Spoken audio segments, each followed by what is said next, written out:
One. All right. Well, good afternoon, everyone. We welcome you to our First Friday event.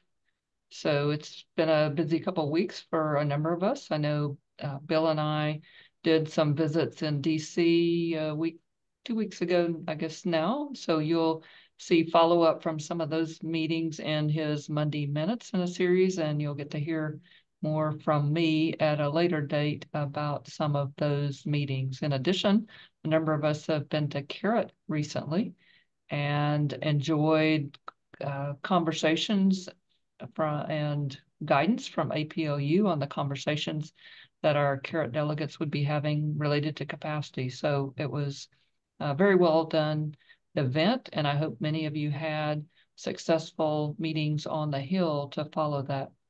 But today we're here to hear more about our program action team. So get a bit of an update on them and learn about their progress that's ongoing now. So the program action teams are one of the ways that we're trying to better focus our effort and demonstrate our capacity as an extension system to deliver on things that fit with our mission and also overlap with interest from other agencies and foundations.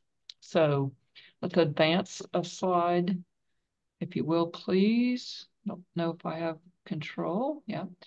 So again, a reminder, this is one of the things that we do as ECOP as a benefit to all of us who are in administration. We alternate uh, uh, events that are primarily professional development in nature, along with updates from the chair. So this is one of the professional development opportunities. So next slide. So a reminder that if you have questions or want to engage, to raise your hand or use the comment features. We'll have a quick survey at the end of today if you'd like to provide feedback, and we hope that you will on that. All right, next slide. So with that, I'm going to turn it over to Dr. Lisa Townsend. She has stepped up to co-chair the ECOP program committee with Laura Perry Johnson so that she will be positioned when Laura retires to be a leader of the PATS. And you can read her title here. She'll be followed by Dr. Jason Henderson, Vice President for Extension and Outreach at Iowa State, who's been a leader with the Climate PAT for several years now. So Lisa, I'll let you take over. Great. Thank you so much, Damona, and thanks folks who are on the call this afternoon. I am so pleased to be here to talk about the work of the program action teams. These are teams that have been organized predominantly by ECOP's program committee. So we're guided by the mission, vision, values of all of that. But what the program action teams are really set out to do is to focus on those high priority societal issues that benefit from a systems level response. And I really want to emphasize this systems level response because that's really where the strength of the program action teams has come. The Extension Foundation has been really important partner to the program action teams in that they are set up as an organization to bring in some funding for the PAT. So they've got the mechanism to do that. These program action teams, and I'm going to just real briefly go through all of them before Jason's going to talk a little bit more in depth about climate. We've identified those areas of really greatest priority, not necessarily encompassing everything Extension does because we all have different extension programs in our states, but they're really set up to, identify relationships with funding agencies, with other partners on a national scale. Again, we're looking at systems level kind of work. I think they're going to help us tell the story of how Extension works as a system. And really, we're partnering also with some of our Extension communicators to think about ways that we do that in a better way. So, Sandy, go ahead to the next slide here, if you will. I'm just going to go through and talk real briefly about the current program action teams. Climate is one. You're going to hear a little bit more about that, so I'll skip over that for now. Economic and workforce development is a team that is really beginning to lift up and coordinate our efforts in workforce development across the system. We all know that 4-H and helping train farmers and agricultural workers are very traditional for extension programs and workforce development, but we're really doing a lot more than that. You know, here in Rhode Island, we're working with sustainable or renewable energy providers and workforce development, and I know a lot of folks are doing other things. Recently, that program action team has hired a group of regional coordinators through grant through AgriProspects, and they are chronicling some of the important work that's going across the system to really help us, again, tell that story about what a critical role cooperative extension has in workforce development. Health is one you're also going to hear a little bit more about next month. But this has been a really successful example of what a program action team can do at the systems level.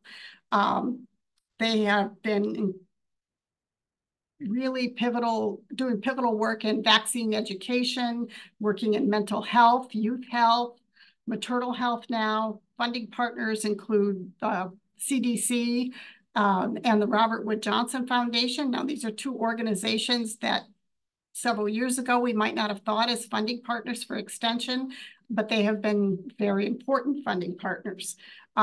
They've also just launched a national survey of all extension systems and how we're supporting health work in our states. And again, I think you're going to hear more about that next month, so I'm not going to steal Roger Rennecamp's thunder on that. 4-H and positive youth development. This is just really a way for our national leadership and 4-H programming to come together. They work closely with council on lots of different things.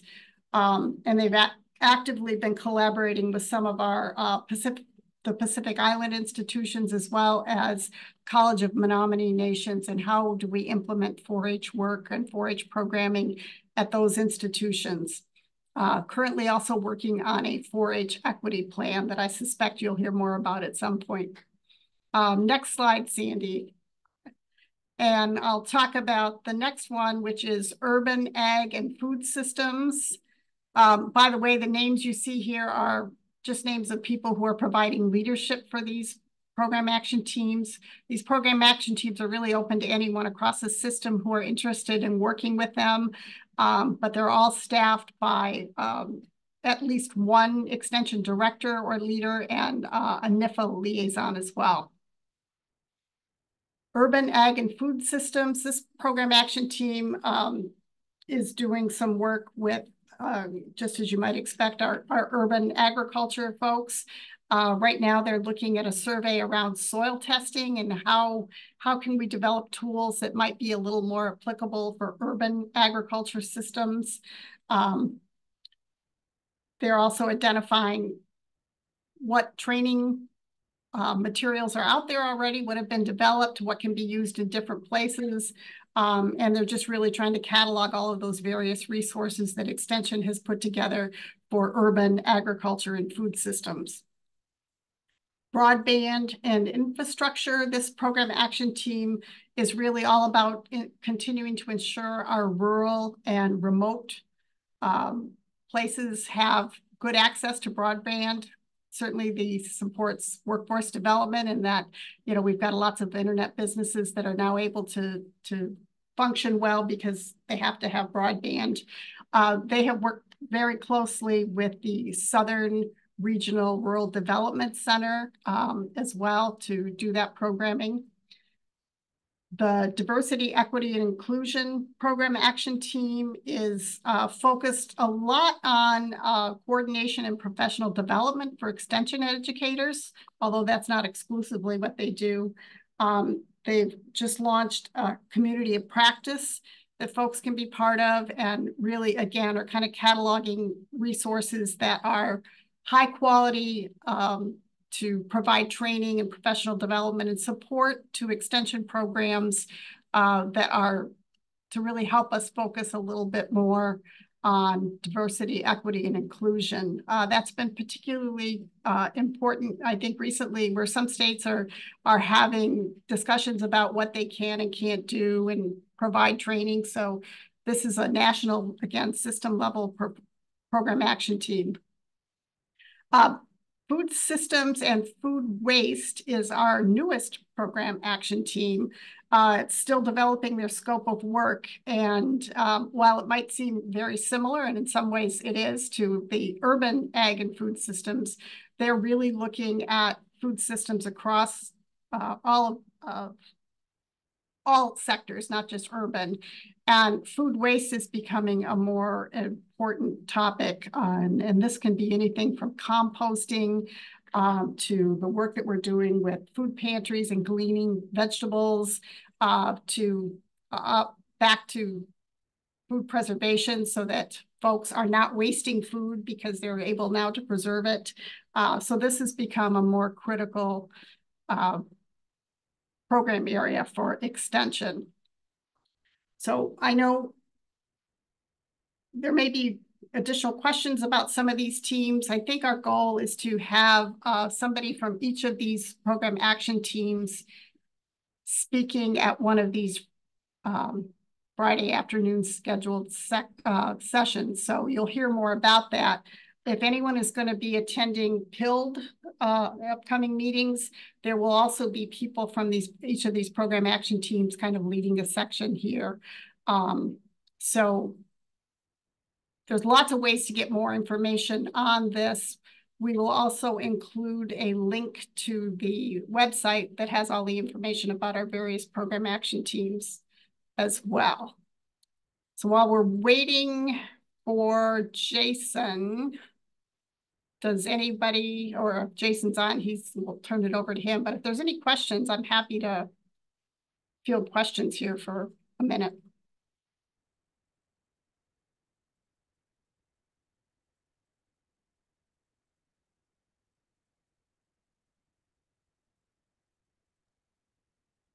Oh, thank you, Ron. Ron put the link to the program action team's website in the chat there. So if folks are looking for additional information. Lisa, how well are these teams populated currently?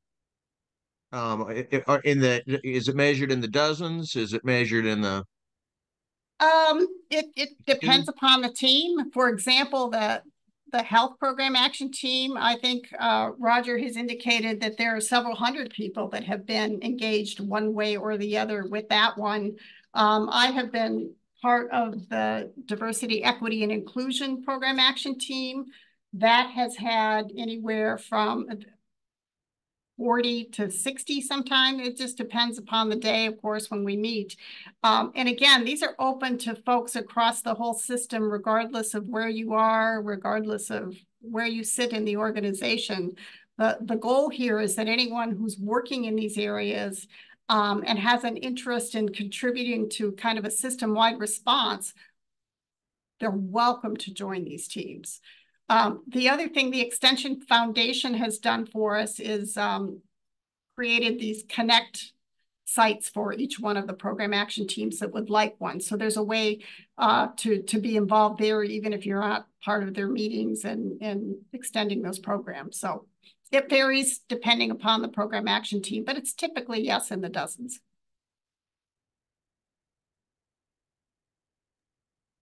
Thank you. And is there much participation by local people, or is it mostly statewide specialists?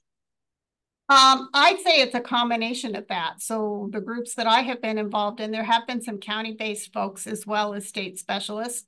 Again, we're really looking for a variety of perspectives. So I think it's important to include folks at the county level who have sometimes a little different perspective. So there's no reason that we shouldn't have people from all across the organizations. And they're mainly extension employees at this point, I believe, although I think there will be at some point activities and things of these program action teams that might benefit from some community partners as well.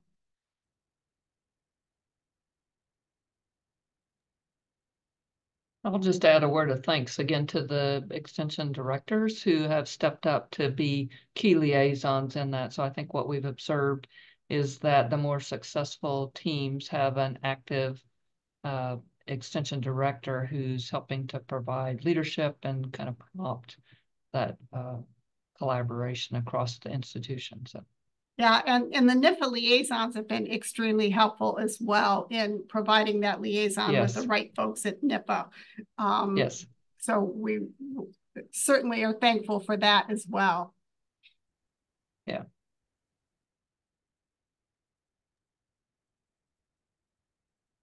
All right, if there's no other questions, that's all I have. I know Jason was rushing from one meeting to another, so I don't know if Jason's on yet or not, but. And if he's not yet on, I had offered in the direct messages that Bill and I could provide a bit of update on some of our recent visits in DC. Sure. But we're happy if there's another person from the climate team that wants to step in if Jason isn't available to do that. So, I'll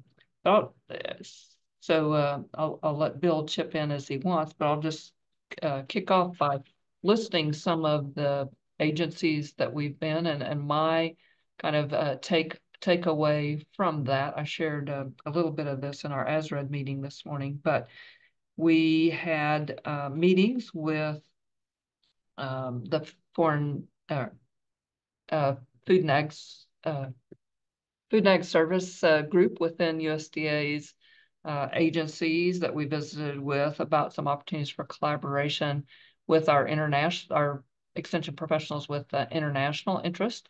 And so there's some connections being made there that I think are valuable, and that also connect to our interest in supporting NASDA, the National Associations of State Departments of Agriculture, and some of their work. And so I think you've seen an upcoming announcement about a session that Bill's hosting on Kenya that they were interested to know about and participate in.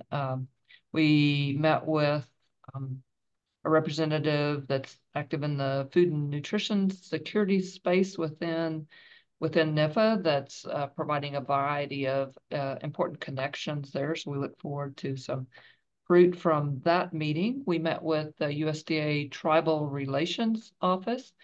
And so they're a small office, but designed to help support the tribes across the country. And as someone in a state with 38 tribes, I think my takeaway from that meeting was that it's incumbent on us those of us who have tribes in our states to reach out to the local leaderships to facilitate those relationships, because there's simply not either a mechanism or a reason necessarily for the independent sovereign nations to collaborate at the national, at what we consider the federal level. And so again, they want to collaborate with us and partner with us when there are opportunities, but we really need to focus at the local level and continuing to enhance our tribal relations. We had a good meeting with National Science Foundation. So some of these meetings were in collaboration with our counterparts in Ag Innovation. So they were joint experiment station and extension conversations. So I guess I would say NSF was particularly interested in the work that Ag Innovation team is doing on their strategic planning effort that they plan to conclude in May, and to share back with NSF, because there's real interest in overlapping interest, particularly in areas like climate, where they might collaborate. But we did meet also with the person that's the STEM lead. So have a number of links to grant opportunities that are focused on STEM education, because the conversation was about our efforts in particularly 4-H to share opportunities for youth STEM development. And I'll pause there a minute. So if Bill has anything to add on the ones that I've mentioned so far, he could do that. Some of the things that you have already and will read in the ECOP Monday Minute are kind of follow-ups for these that we're sharing for the benefit of the system. I'll give you a couple of examples. One is um, the Casabio listening sessions that are taking place that NSF is trying to learn as much as they can about the bioeconomy. And 2 weeks ago, you received a links to all those listening sessions that you could participate in. And in the upcoming uh, uh, Monday Minute, you're going to see a link for a place that you can still submit written comments to the National Science Foundation about key areas of the bioeconomy. And that's so if they come out with an integrated opportunity, they'll have already heard your thoughts about what would be good to pursue in the areas of the bioeconomy. So it increases the probability that they'll come out with something that might interest you in partnering with folks on your campus, or maybe another campus. Um, we probably won't see this for a couple of weeks because we try to keep the Monday Minute fairly trim. But one of the things that we learned at the from the Foreign Ag Service was that when you go to if you do visit another country and are doing a little bit of extension work in that country, um, the one thing that you want to remember to do is um, drop a short note to AG, the capital of that country, at USDA.gov. And so if you're going to England doing some extension work, ag London at USDA.gov. And just that'll get you to the embassy where the Foreign Ag Service is located. It's just good for the Foreign Ag Service to be able to know that you're in country and doing business in the country where they are. And if maybe they can get the ambassador, the U.S. ambassador to that country involved in your programming. Um, the the other thing that we talked quite a bit with the uh, Office of Tribal Relations, Lawrence Shorty. I've known the man for years because we run not only through our 1994 programming, but also our FERTEP program that's run by 1862s and a couple that we just funded through the 1994s. The 94s were just made eligible for that FERTEP program recently, and the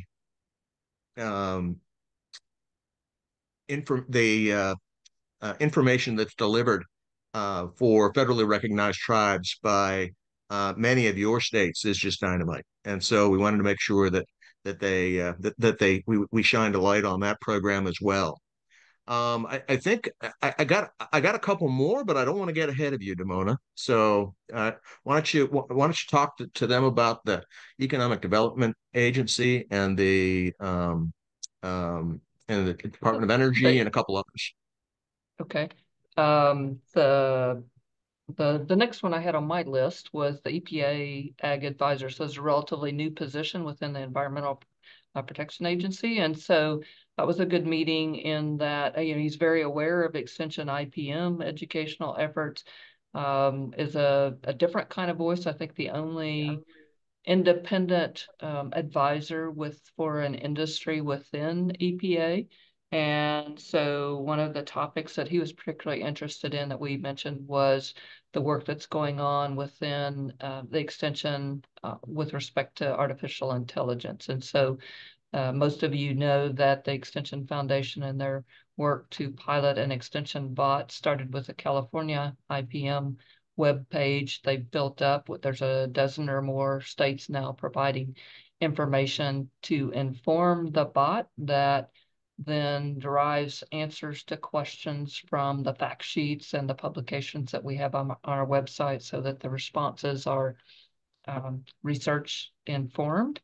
And so we look forward to, I guess, a final testing and an eventual rollout of that. But EPA was very interested in hearing more about that. So yeah, so the EDA, that was a group that within Commerce that we learned got quite a lot of money this last year that was then distributed out to local councils within our states. It was another meeting where the kind of the take-home message was work with those councils within your state because they operate independently.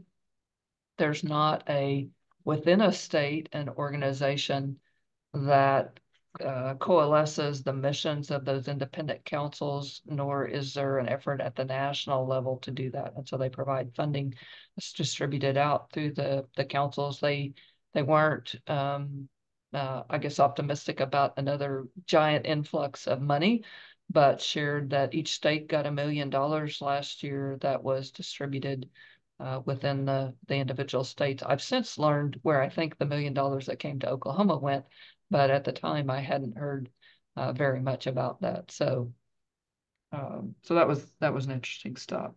Yeah. Bill, other things you can pick up on DOE. When we make a visit, one of the things that is very important to do is to thank them for what they're already doing. And at the EPA, we were really thankful for two things, and we expressed that thanks. One was the support that they give the Extension Foundation for the PSEP program, and how important those dollars are. And even though it's not a whole lot of money per state, it really makes it that type of funding is foundational. And so we thank them for the PSEP programming, and we also thank them for their cooperation with the IR4 program. Many of the crops that we grow would never have some of the labels that they do without that IR4 programming, and that creates extra work for the EPA, and we're thankful for the cooperation with that programming. I'll be coming out fairly soon with links to the EDA centers and others that have gotten grants through the Economic Development Agency. Some of those you might recognize. Some of them might be non sequiturs to some of the things you do, but others might be very relevant. So I would encourage you to give that give that list of Economic Development Agency centers a really good look. Very good. Well, this was an unexpected opportunity to kind of catch you up on some things. I guess the other thing that a number of us participated in recently were the CARET meetings. So it was exciting to see capacity funding stressed there at the CARET meetings. So again, there was a lot of great messaging. You'll probably see soon some of the resources that were developed for that. So there's some nice little 1-minute whiteboard videos. There's again the One Ask sheet, some other things that I think benefited not only the CARET delegates, but can benefit some of the rest of us in our continuing advocacy efforts for more capacity funding, both for extension and for research. So, so Sandy, did we find out if Jason is going to make it, or if there's anybody else on that wants to talk about the climate? I know they had a very successful recent 2-day event, but I wasn't there, so I can't I can't share much about that. So. Yes, unfortunately, I believe Jason was disrupted from being here, unexpected travel situations. So We've all been there. Yeah, it happens. But I wondered if I just wonder if there's anyone else here that is maybe went to the climate meeting that was held recently and we covered in the ECOP Monday Minute this week that might want to speak about that experience. So Sandy, I happened to co-chair this with Jason. Yes. But I was grossly unprepared. Oh, well. To speak about this. Well, I can give a quick synopsis, however. Thank you. We've been working for quite a while, the climate program team, with very significant support from the Extension Foundation for the personnel there, Reagan and Megan and others, Chuck Ross, who many of you already know, who preceded me in this job as Director of Extension here at the University of Vermont. And so we actually established, developed, and implemented a climate convening that was held in Tucson a few weeks ago. And the idea was to kind of bring together all three land grant systems, with the 1862, 1890, and 1994 together in the same room to look at various ways we can engender a kind of broad spectrum solution or to capture recommendations on how to move forward on climate education within Extension. It was well attended. We had several people. We did this with a grant, through a grant that was received through the Extension Foundation. I'm not going to speak a lot to that. I don't know all the nuances of the grant, but the grant was used to support rooming and logistics and so on. And we had a 2-day convening, which went very, very, very well. We created teams out of that, and we're expecting a white paper to emerge from that very, very soon. In fact, the very last comments that are going to a fellow that was hired to write this white paper is actually happening by 5 p.m. this afternoon. So the white paper will come out sometime very soon. And the idea was to basically, as I said earlier, look at various ways to engender a kind of wide collaborative on climate education in Extension. I felt that it was a successful conference. It was the first time since I've been working in Extension in the United States, and that's been, since the early 2000s, that I experienced having all three land grant systems in the same room at the same time, talking about the same thing, and actually comparing and contrasting the differences and the similarities amongst ourselves. We also broke down a couple of barriers, and we developed better understanding of how the 1862s can be different depending on where you are. So you might be 1862 and in the Virgin Islands or Puerto Rico or in the Samoan Islands, but you may operate a little bit differently and be funded a little bit differently than when you're in the continental United States and so on. So it was a really good meeting in terms of the takeaways, in terms of the lessons learned, and also in terms of the synergy that we developed between people within each system there.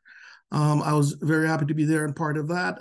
One of the things that's emerging as a consequence is a redraft of the Memorandum of Understanding between ECOP and Extension Foundation, ECOP, and the climate hubs. So I've been tasked with meeting with the climate leader, Lynn Knight, who I've met with a couple of times, and we're revisiting that MOU that was drafted in 2014, but I don't think we made much progress on that. But I think that we're going to makes quite a degree of progress, hopefully this time around, with a better understanding, a better appreciation of who our collaborators would be, and a better approach to looking at merging the synergy, not just between ECOP and extension in general, but our wider partners in USDA and other agencies within the federal government and state governments as well. So not being prepared to talk about that, that is my That's great. Yeah. Yeah.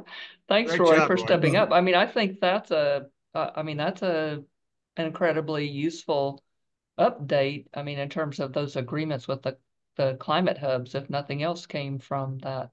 I know too that Bill and I earlier this year met with Office of the Chief Economist, and so Bill Hohenstein I saw was on the agenda there. So again, I don't know, whether there were things that came potentially from them as well to, because I know the climate hubs were a focus for their investment, and so perhaps that updated agreement leads to some additional funding through that Absolutely. avenue. So Bill was present and participated. So was Kevin Kleppert and Lynn Knight, as I mentioned.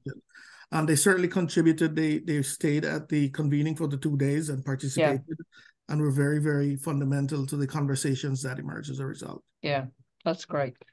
Well, again, thanks for stepping up there. So is there anything else that we want to cover today? So again, I appreciate the opportunity to kind of catch you up on some of the things that we've been doing. So now you know, and perhaps we'll be able to work in Jason at a later time to provide his perspective on the climate update.